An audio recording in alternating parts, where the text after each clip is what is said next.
Hi అండి, అందరూ ఎలా ఉన్నారు? బాగున్నారా? నేను బాగున్నానండి. ఇవాళ చూసారా రెసిపీస్ ఎంత బాగున్నాయో, కలర్ఫుల్గా ఉన్నాయి కదా. ఇదేంటి అనుకుంటున్నారు? క్యాబేజ్ కూర. క్యాబేజ్ చాలా తక్కువ ఉంది, అయినా సరే ఉల్లిపాయలు వేయకుండా జస్ట్ క్యాబేజ్ కొబ్బరి వేస్ట్ చేసేసాను. చాలా చాలా సింపుల్గా చేశానండి. ఎంత సింపుల్గా ఉంటుందో అంత టేస్టీగానే ఉంటుంది. సో డూ ట్రై ఇట్ అండి. దీని రెసిపీ నేను చాలా షార్ట్ వీడియోలోనే పంపిస్తున్నాను. చాలా చాలా బాగుంటుందండి. ఎంత బాగుంటుందంటే అంత బాగుంటుంది. సో డూ ట్రై ఇట్ అండి. ఎంత మీరు వద్దనుకున్నా 2-3 సార్లు తప్పకుండా కలిపేసుకుంటారు, అంత బాగుంటుంది క్యాబేజ్ కూర. నెయ్యి వేసుకుని తినండి, అదిరిపోతుంది. నేను నెయ్యి వేసుకోవడం మర్చిపోయాను, సో నా దగ్గర ఇప్పుడు నెయ్యి గిన్నె కూడా లేదు. ఓకే, సో ఇది గోంగూర పులుసు అండి. గోంగూర పులుసు అదిరిపోయింది. చాలా చాలా చాలా చాలా చాలా టేస్టీగా ఉంటుంది. శనగపిండి పెట్టి చేయాలి. అలాగే ఒక మసాలా పౌడర్ ఉంటుంది, ఆ మసాలా వేసి చేయాలండి. ధనియాలు, జీలకర్ర, ఎండుమిరపకాయలు, నువ్వులు, ఆవాలు, మెంతులు ఇవన్నీ చక్కగా గ్రైండ్ చేసుకుని చేయాలి. నేను దీని రెసిపీ కూడా నేను మీకు షేర్ చేస్తున్నాను.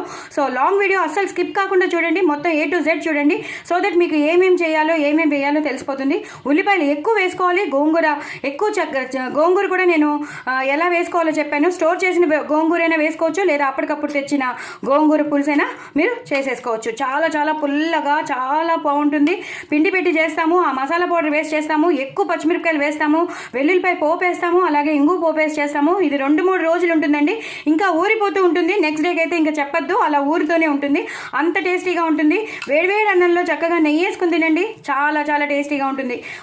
ఇంకా ఏదైనా వడియాలు ఉంటే మాత్రం నంచుకుని తినండి, అదిరిపోతుంది. అసలు అవసరం లేదేమో, ఒక ముద్ద తర్వాత ఒక ముద్ద, ఒక ముద్ద తర్వాత ఒక ముద్ద తినేస్తారు.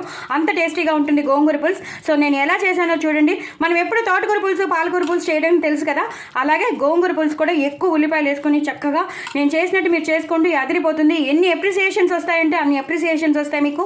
చాలా చాలా బాగుంటుంది. మళ్ళీ మళ్ళీ మీరు ఇదే చేసుకుని తింటారు, అంత బాగుంటుంది. ఇందులో ఐరన్ కంటెంట్ ఎక్కువ ఉంటుంది, చాలా మంచిది గోంగూర.